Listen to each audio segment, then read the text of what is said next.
யூசுவலான chicken குழம்பு பண்ணி போர் அடிக்குதுன்னா, நான் சொல்றேன் இந்த சிக்கன் ரெசிபிய ட்ரை பண்ணி பாருங்க. கண்டிப்பா உங்களுக்கு பிடிக்கும். டக்குன்னு முதல்ல ஒரு கட்டு கோங்குரா, அதாவது புளிச்ச கீரைய இல மட்டும் தனியா எடுத்துட்டு, நல்லா கழுவி 3 டேபிள் ஸ்பூன் எண்ணெயில நல்லா போட்டு வதக்கிக்கலாம். வதக்கி ஓரமா எடுத்து வச்சு அப்புறம் அதே சட்டியில 3 டேபிள் ஸ்பூன் எண்ணெயில ஒரு துண்டு பட்டை, 1 நட்சத்திர சோம்பு, 4 கிராம்பு, 1 ஏலக்காய் போட்டு நல்லா வதக்கிப்போம். இப்போ இது கூட ஒரு கைப்பிடி கருவேப்பிலை ஆட் பண்ணிக்கிறேன். 2 to 3 வெங்காயத்தையும் போட்டு நல்லா வதக்கிப்போம். வெங்காயம் நல்லா வதங்கின உடனேயே 1 டேபிள் ஸ்பூன் இஞ்சி பூண்டு பேஸ்ட் ஆட் பண்ணிப்போம்.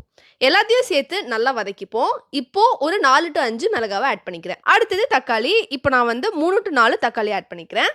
எல்லாம் சேர்த்து நல்லா மிக்ஸ் பண்ணி வேக வச்சுக்கலாம். இதுல தேவையான உப்பையும் ஆட் பண்ணிக்கிறேன். தென் 1 டேபிள் ஸ்பூன் மிளகாய் தூள், 1 டேபிள் ஸ்பூன் மல்லித்தூள் போட்டு நல்லா மிக்ஸ் பண்ணிப்போம். மிக்ஸ் பண்ணதுக்கு அப்புறம் நம்ம ஹீரோ சிக்கனை உள்ள இறக்க வேண்டியதுதான். சிக்கனும் மசாலாவும் நல்லா மிக்ஸ் ஆனதுக்கு அப்புறம் நம்ம வதக்கி வச்சிருந்த கோங்குராவையும் உள்ள ஆட் பண்ணிக்க வேண்டியதான். கடைசியா 1 டம்ளர் தண்ணியை ஊத்தி நல்லா கொதிக்க வச்சுப்போம். That's all. ஒரு சூப்பரான கோங்குரா சிக்கன் ரெடி. யூசுவல் சிக்கனை டிஃப்ரெண்டா சிக்கன் ட்ரை பண்ணோம் அப்படின்னா இதை கண்டிப்பா ட்ரை பண்ணி பாருங்க. உங்களுக்கு கண்டிப்பா பிடிக்கும். Thank you so much for watching. See you in the next vlog. Bye bye.